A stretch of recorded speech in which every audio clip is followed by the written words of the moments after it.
Ici, un drone vampire ukrainien transporte une charge intrigante, à découvrir dans le rapport de situation. Le 26 mai 2026, nous sommes dans la 5e année, oui, et c'est le 92e jour depuis le début de l'invasion à grande échelle. Bienvenue dans ce point de situation. Aujourd'hui, nous allons examiner comment la situation sur le front a évolué au cours des derniers mois. Nous allons également examiner l'attaque aérienne russe sur Kiev qui a eu lieu il y a quelques jours. Et ce que nous allons également examiner, ce sont des attaques ou des explosions très intéressantes, qui sont très mystérieuses et complexes, et ce, dans l'arrière-pays russe, ainsi que bien d'autres choses. De nouvelles images montrent apparemment l'interception d'un missile de croisière russe Kashantin lors de la dernière grande attaque contre Kiev. Après l'impact, le missile s'est écrasé, mais l'ogive n'a pas explosé tout de suite, montrant que même interceptés, ces objets restent dangereux. Même si la défense aérienne empêche le missile d'atteindre sa cible, des débris ou des ogives intactes, comme dans ce cas lors du crash, peuvent continuer à causer d'importants dégâts. Il est aussi notable que le Kashantin demeure l'un des principaux missiles de croisière de précision russes. Ces missiles de croisière sont souvent lancés par des bombardiers stratégiques à grande distance et visent à contourner la défense aérienne ukrainienne de façon imprévisible. Chaque impact individuel montre combien les attaques massives et continues de missiles restent éprouvantes pour des villes comme Kiev, même si beaucoup de roquettes sont interceptées. Chaque impact individuel montre combien ces attaques massives et continues restent éprouvantes pour des villes comme Kiev. Actuellement, et nous l'avons vu lors de la dernière attaque, seulement 11 des 35 missiles de croisière ont été interceptés, ce qui est dû à la crise de munitions des missiles de défense aérienne Patriot. Regardons ce grand secteur du front, qui s'étend ici à l'est depuis Soledar, descend en passant par Konstantinivka jusqu'à Pokrovsk, à cet endroit-ci. Car c'est ici que se déroule l'offensive russe, avec pour objectif de faire leur jonction quelque part à l'arrière et de conquérir toute cette zone ici dans le Donbass. Voici le Donbass, je vais suivre la souris, elle devrait être visible. Il passe encore ici, à cet endroit. Et c'est toute une zone que les Ukrainiens ont extrêmement bien fortifiée et que les Russes veulent plus conquérir, car cela fait aussi partie de leurs objectifs de guerre. Et là, ils ont décidé d'attaquer principalement lors de cette offensive en provenance de Pokrovsk. En même temps, ils ont essayé d'attaquer d'ici vers l'ouest, de sorte qu'on se retrouve à nouveau quelque part par ici. Et ensuite conquérir toute cette zone ici avec les deux grandes villes, Kramatorsk et Sloviansk, qui sont les dernières grandes villes de la région. Mais on ne voit pas vraiment beaucoup de cela. J'ai lu dans la section des commentaires du direct Lag Livestream qu'une personne demandait si l'offensive russe était déjà terminée. Malgré des attaques russes pendant des mois et un engagement de forces énorme, les avancées russes depuis le début de l'année ont été globalement étonnamment limitées. En particulier, les grandes manœuvres en tenaille initiale, dont je viens de parler, progressent à peine sur le plan opérationnel. Et entre-temps, la situation semble même s'aggraver partiellement pour la Russie là-bas. Juste au nord de Liman, les forces russes ont apparemment de nouveau perdu du terrain récemment, car les Ukrainiens ont également lancé une contre-attaque récemment.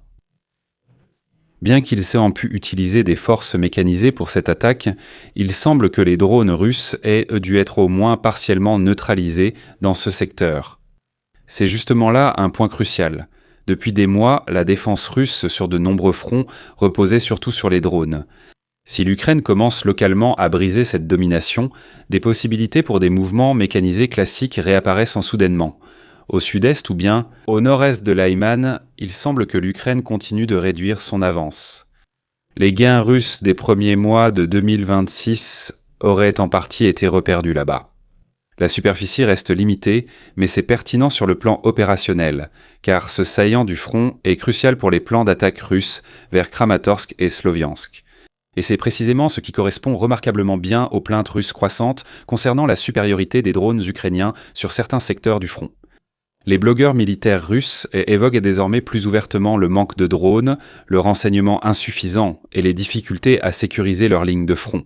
Cela a été analysé en détail dans le rapport de situation. Dans le rapport de la semaine dernière, on a vu que les Russes ont massé d'importantes forces autour de Pokrovsk, selon l'Ukraine, environ 100 000 soldats. C'est bien pour eux, mais ici les choses n'avancent presque pas. Cela ne veut pas dire que la Russie ne fait plus aucun progrès et perd sur tous les fronts. Non, bien au contraire. Mais cela montre qu'à présent, les avancées sont non seulement extrêmement lentes, mais qu'il y a même des reculs dans certains secteurs, et cela malgré un important déploiement de troupes. Voici une déclaration rapide de notre chancelier concernant la dernière grande attaque aérienne russe sur Kiev cette nuit-là. Le dimanche de la Pentecôte, la Russie a massivement attaqué des cibles en Ukraine. Et c'est exact. Le système de missiles Oreshnik a de nouveau été utilisé lors de cette attaque. C'est exact aussi, mais cela prouve que le conseiller du chancelier ou le chancelier ne connaissent pas ce système ni ses conséquences. Je pense qu'ils sont tous les deux du principe que des dégâts importants ont réellement été causés ici. S'il avait écrit que des drones ou des missiles de croisière ont de nouveau été utilisés, cela aurait sans doute été une déclaration plus pertinente. Mais là, on dirait qu'ils ont simplement repris le premier titre venu d'un magazine à sensation, où cette chose est présentée comme une arme miracle capable de détruire le monde. Ensuite, il y a un passage creux où le gouvernement fédéral, comme toujours quand quelque chose se passe dans le monde, se contente de condamner fermement sans rien faire pour y remédier. Et puis encore une concession pour dire qu'on soutient l'Ukraine. C'est vrai à la fin, mais on aurait presque pu supprimer la partie du milieu. Si on condamne mais qu'on n'agit pas, de toute façon, ça n'intéresse personne. Où est donc le missile de croisière Taurus promis ? Ce serait une bonne réaction à cette attaque, donc à la grande attaque aérienne. Ce serait idéal maintenant, puisque l'Ukraine peut mettre la route d'approvisionnement terrestre sous forte pression des drones et que le pont de Kertch pourrait redevenir une cible pertinente après des mois, car la soi-disant route de la vie devient une route de la mort. Du moins pour la logistique russe, nous allons aussi y jeter un œil maintenant. L'Ukraine semble avoir commencé à rendre impraticables d'importantes routes du sud, occupées de l'Ukraine avec de lourds drones vampires. Et pour cela, ils ont attaché des chausses-trappes à des chaînes qui sont ensuite larguées sur des routes très fréquentées. Petite anecdote amusante au passage, savez-vous pourquoi ils sont tous creux ? Beaucoup de véhicules, surtout ceux du domaine militaire, sont équipés de pneus autoréparants, comme on dit si bien. Si on roule sur un objet pointu, le caoutchouc est percé mais le pneu se referme quand même. Cela signifie qu'on ne crève pas immédiatement. Mais si l'objet en question est un tube creux, l'air s'échappe quand même. C'est un petit détail mais important. Le long des routes logistiques, on voit de plus en plus de vidéos montrant des véhicules russes, des convois ou des drones isolés attaqués. Cela a aussi été observé lors du live stream. Voici de nouvelles images récentes. Presque chaque jour, on reçoit des images de cette région. Cette vidéo est aussi particulièrement intéressante. Un drone intercepteur russe essaie apparemment de poursuivre un drone ukrainien vampire. Ici en bas, on voit même les chaînes de chausses-trappes accrochées. Lors de la tentative d'interception, elle fonce dans la charge dangereuse et s'écrase. Un drone intercepteur russe a également tenté d'intercepter une vraie cigogne qui tournoyait dans le ciel au-dessus de l'Ukraine. Au dernier moment, l'oiseau a soudainement effectué un virage serré et a effectivement échappé au drone. Honnêtement, je ne sais pas comment on peut confondre une cigogne blanche avec un drone ukrainien, à moins que ce ne soit intentionnel. En même temps, la vidéo montre de façon assez absurde à quel point la situation est devenue tendue. Tout ce qui bouge dans le ciel semble désormais être considéré d'abord comme une cible potentielle. Encore une fois, une infrastructure énergétique russe majeure brûle cette fois le dépôt pétrolier Intekshem à Kandri. L'intérêt principal réside non dans l'incendie, mais dans son lien avec l'explosion récente au dépôt de pétrole à Nolino. Également dans la même région, 2 incidents majeurs en peu de temps, même zone, espace logistique similaire, et dans les 2 cas, aucune déclaration concernant des drones. C'est justement cela qui rend la situation intéressante. La République est au cœur de l'arrière-pays russe, loin du front. Là-bas passent des parties clés du système d'approvisionnement et de carburant russe, censés être relativement sûrs. Mais si même là-bas, des installations pétrolières et de carburant tombent régulièrement en panne ou prennent feu, cela soulève automatiquement des questions. S'agit-il d'un sabotage ? Ou bien s'agit-il plutôt de la surcharge et du manque d'entretien au sein du système de guerre russe, ou peut-être même d'une combinaison des deux en même temps ? N'hésitez pas à écrire votre avis dans les commentaires. Hier, la Russie a détruit un entrepôt du Programme alimentaire mondial de l'ONU à Dnipro avec un missile Iskander.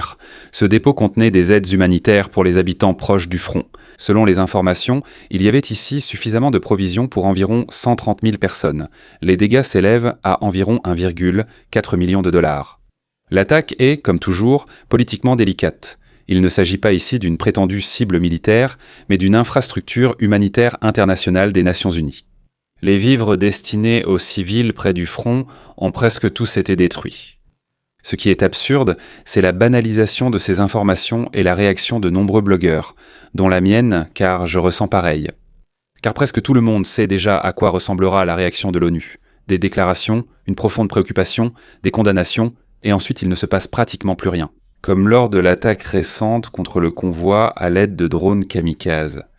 Moscou avait déjà pris ce risque en compte depuis longtemps. La Russie teste depuis des années jusqu'où elle peut aller dans ses attaques contre des infrastructures civiles ou internationales sans avoir à craindre de véritables conséquences. Et j'aimerais toujours revenir au poste du post-chancellor. Ne rien faire ou condamner fermement revient presque au même, au final. Cela montre seulement de la faiblesse à l'extérieur. Et aucun pouvoir d'agir. Avant de conclure, beaucoup pensent immédiatement à un avion japonais quand ils entendent kamikaze.